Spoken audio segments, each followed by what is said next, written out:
His book, 1984, George Orwell said it would be called The Ministry of Truth.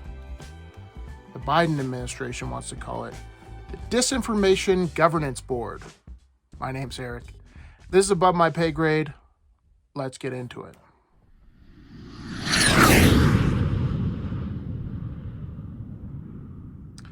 All right, guys, every time I'm reading the news these days, I feel like I'm reading a history book.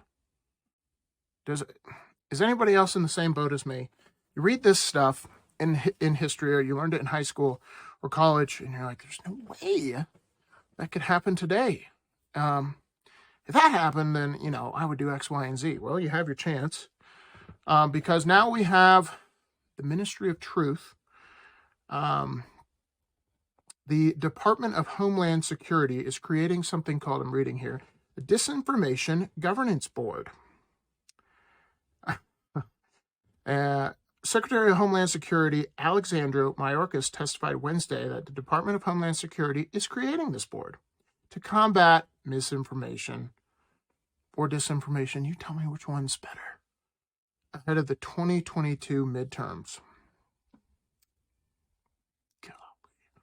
Sick. Okay.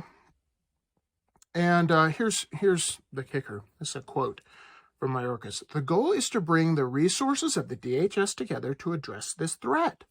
Mayorkas said, adding the department is focused on the spread of disinformation to minority communities. If you never heard of the soft bigotry of low expectations, that's what this is. Okay? It is somebody in power saying, this group of people is too stupid. They don't have the mental acuity to understand these complex subjects. It would be better if we kind of filtered it and then dumbed it down a little bit so they really understood what the truth was. It's sick. This soft bigotry of low expectations from the Biden administration is sick. And if you're not insulted, this is insulting. And the truth is, it doesn't matter what side of the aisle you're on. When they appoint people, let's take a look at who they're appointing. Rob Silver and Jennifer Gaskell are the leaders of the new board. Now, Jennifer Gaskell came to notoriety because she said Hunter Biden's laptop was Trump disinformation. Months later, after the election, that was proven to be false. And that is the problem with these disinformation boards, these Ministry of Truth boards. Essentially, it is totalitarianism. And I would imagine most of the people that watch my videos probably agree with them. But if you don't, allow me. Totalitarianism is saying, essentially at its core, it's saying, we have all the information we need. No more information is needed.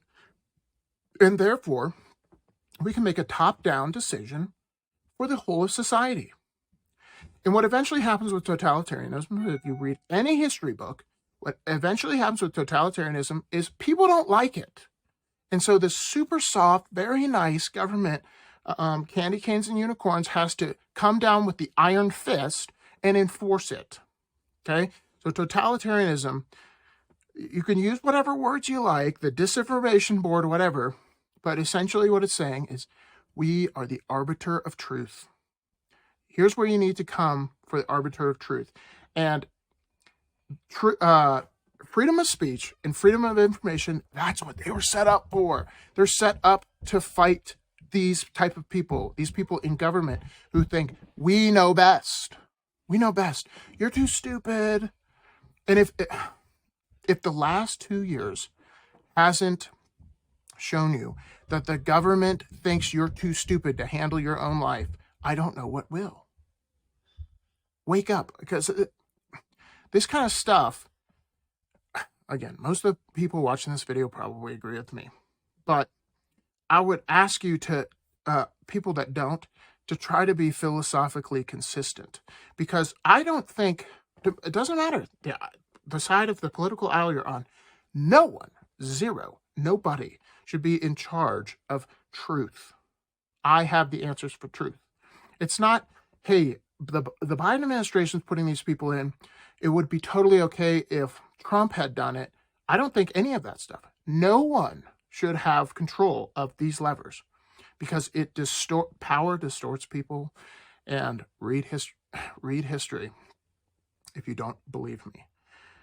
But these people are gross. They under the auspices of caring for others, they say, "Hey, look, we just want to make sure that they're not led astray." All these other people, the non-minority groups wouldn't be led astray by this information, but we need to focus our efforts on these dum-dums. That is disgusting, in my opinion. But they use flowery language and political jargon, but that's what it is. It is saying, hey, these people are too stupid to run their own lives, so we need to force feed them this information. It's gross. And here's the thing. It leads, either these people are malicious or they're stupid. They don't know their history, because this stuff leads to totalitarianism, and this is why I'm so passionate about this stuff, because a lot of people are like, I'm not into politics and finance and all this kind of stuff. But meanwhile, behind the scenes, there are power-hungry, greedy sickos, sociopaths in government who are trying to take that from you. If you just sit back, you go, oh, well, whatever happens, I'm just kind of live and let live kind of guy. I mean, I don't agree with that, whatever. There are people out there that it might not compute it. It doesn't always compute in my mind, like the hunger for power, but it's kind of like Frodo in the Lord of the Rings. Like, no one can control that power, and if you have it, it distorts you. And that's kind of the mindset I'm imagining a lot of these people have, because total control. Once the people start rebelling, once they buy Twitter, and now information's allowed to go out there without you being able to edit it, then you see these people, their grip on power tighten. And it's becoming more and more obvious. I mean, how more dystopian, how much more 1984 can we get? They're not even hiding it at this point. They're just changing the names. They're like, Biden, taking notes. Okay, cool. All right, George, that was good. And then putting it into law. It's disgusting. I know a lot of you agree with me on this, but if you have, I think it's really important in today's partisan politics world to talk philosophically, to not talk, well, I like this guy versus this guy, this tribalistic BS. Focus on principles. You have to be philosophically and principally consistent. If you're a communist, okay, I can argue with you all day. I don't want to live in a communist world. But these people that hide under the shroud of, we really want free speech, but not that free speech. That's not intellectually or philosophically consistent. So I would ask, if you have friends, family that don't agree with this, talk to them on a philosophical level, and maybe talk to them about history, because a lot of people get emotional with this stuff. But the one through line, I always say, one through line with the Constitution and today is people have the capacity to do evil things, and they have the capacity to be corrupted, and that's what the Founding Fathers knew.